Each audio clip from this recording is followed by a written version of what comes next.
Welcome to the Reverse Mullet Healthcare Podcast from BP2 Health. We are still in Orlando at the American College of Lifestyle Medicine Conference 2024 in sunny Orlando, Florida. I'm one of your hosts, Dave Pavlik. Justin Politti. Ellen Brown. And we are here with Ajay Joseph, Dr. Ajay Joseph, and super excited. I had the pleasure of meeting you in Tulsa, I guess back in August, and was immediately really excited about the work that you're doing. You were in Smitten. Okay. Yes. I was immediately smitten. All right. But humor aside, I just had a huge amount of admiration for the challenge that you face of bringing lifestyle medicine to a traditional health system. And as you know, that's, I think, where we align well, as we have been in that traditional healthcare space for 30 years. And we really, when we stumbled into lifestyle medicine, a year ago, we realized that this really could be that sort of bridge, right? That could allow us to reverse cardiometabolic disease for a significant portion of the population. But that's a big uphill battle in terms of reimbursement, payment models, and it can be done, right? And so tell us about your program and what you're doing. But also, how did you wind up in Tulsa? So that's interesting. My background, I did my training at Rush University, and I was trained by Dr. Kim Williams, whom you saw yesterday. He's one of the pioneers in the lifestyle medicine movement. And when I was training to be an interventional cardiologist, where you do another fellowship to go in and put stents in, so he showed me, he basically have a checkout interview, and he showed me a picture of a guy mopping the floor while the faucet is open. And he said, Ajay, this is what you're going to be doing, right? So that was kind of an epiphany for me. And so it's been a journey for the past 9 years now since then. So I love the way I'm passionate about lifestyle medicine. And I did see that place where I'm working right now. There is an opportunity. And there's the need for, of course, Oklahoma is 49th out of 50 states in terms of heart disease. So there's a big need for lifestyle medicine there. Wow. Yeah. So how did you stumble into lifestyle medicine? Yeah, so one of the things that working with Dr. Williams was every patient, every time is what his approach was. So you speak about lifestyle management with every patient. And that kind of got me thinking as to you don't necessarily need to make everybody a vegan or run a marathon every day. But if you can make those small changes at every encounter, that's what I've seen the effects in his working in his clinic. And that's the practice that I've been doing. And of course, I stumbled into ACLM about 6 years back. I've been coming here every year for the past 6 years, and you see the dramatic effects lifestyle medicine can do in patient stories, physician wellness. It really fulfills that quintuple aim of healthcare. And there are a few, I don't know of any other field, and I'm being biased towards lifestyle medicine, I guess, but I don't know any other field in medicine that can fulfill that quintuple aim of healthcare. Yeah, and I think the differentiation for me, because I am very familiar with other approaches, right, that do try to address the root cause, is they don't necessarily have the same, right or wrong, the same amount of trust clinically. They don't have the same necessary research and kind of efficacy behind it. The other piece is that it doesn't just complement and fit in and sort of layer on to what we call traditional medicine. Again, I'm not saying that traditional Western medicine is the right answer. It's just the reality of our system. And then finally, the cost of it is there is a lot of diagnostic expense associated with some of those other approaches to doing the same thing. And the simplicity of the 6 pillars is just money, right? I think what we need to understand is that every guideline you name it, you name diabetes, you name blood pressure, cholesterol guidelines, heart disease guidelines, heart failure, CAD, you name any guideline that you can think of. The first statement in every guideline is focus on diet and lifestyle. And ever since the past 100 years at least, we've been skipping that first step and jumping 2 hoops and going to the third or fourth step. Jumping those 3 hoops and just going down there. So what ACLM and lifestyle medicine does is they're just going back to the basics and just basically just following the guidelines. Yeah. Somebody said, one of our guests said the other day, we think it's too simple. Yeah. It sounds too simple. Yeah. So how could it be effective? So effective, right? yeah. You got any questions down there, sunglasses? Wait, what were you calling him? Marbles, because he said he had marbles yesterday, but that was because he was done in the afternoon. But he's fresh now. I am. Went out and did a big walk. Oh, there you go. I did. 10,000 steps. He's fresh. Yep. I did the 5K twice.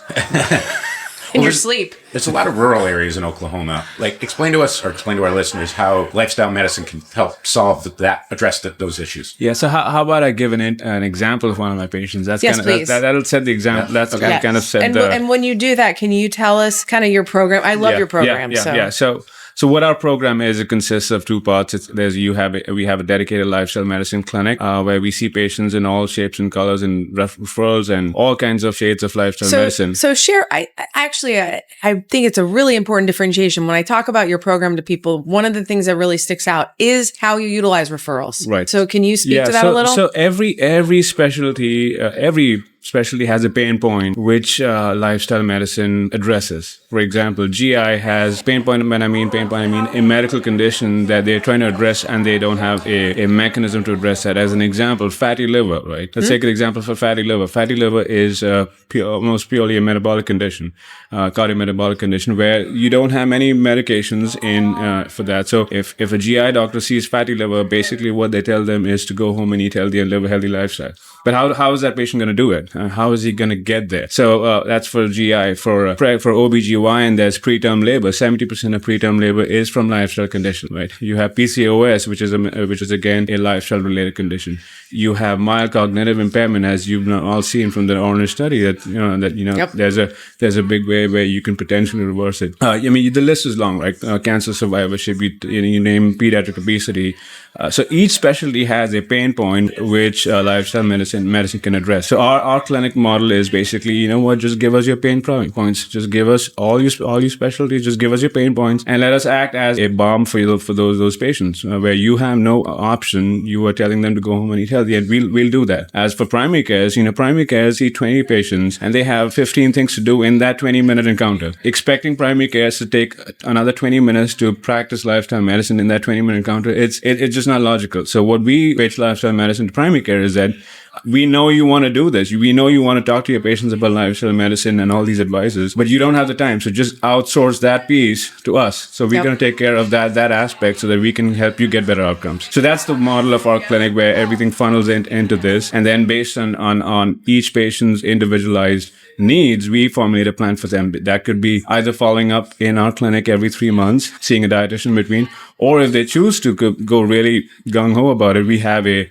teaching kitchen, an intensive lifestyle medicine program, which consists of 5 shared medical appointments spread over 8 weeks. It's done in our health zone, our health facility. You get teaching kitchen classes run by a chef, dietitian visits, stress management sessions. You get exercise training with a trained exercise physiologist. You get 2 months of free membership to the gym.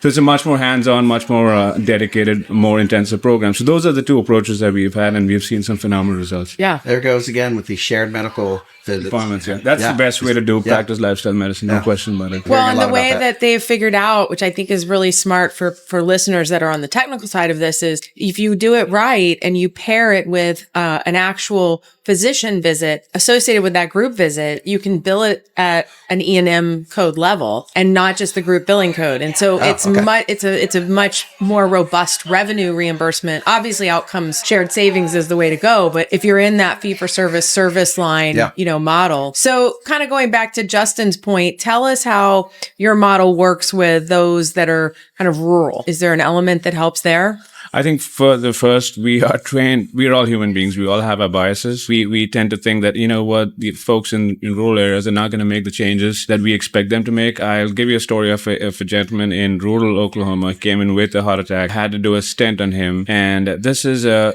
rancher. He's a rancher. He's lived on meat and potatoes all his 60, 70 years. And though that was a moment for him, and he said, you tell me what I need to do, I'm going to do it. Right? So he went back home and he has changed his lifestyle for himself. And the beauty of lifestyle medicine is that it's not just that index patient, right? It's the ripple effect that happens.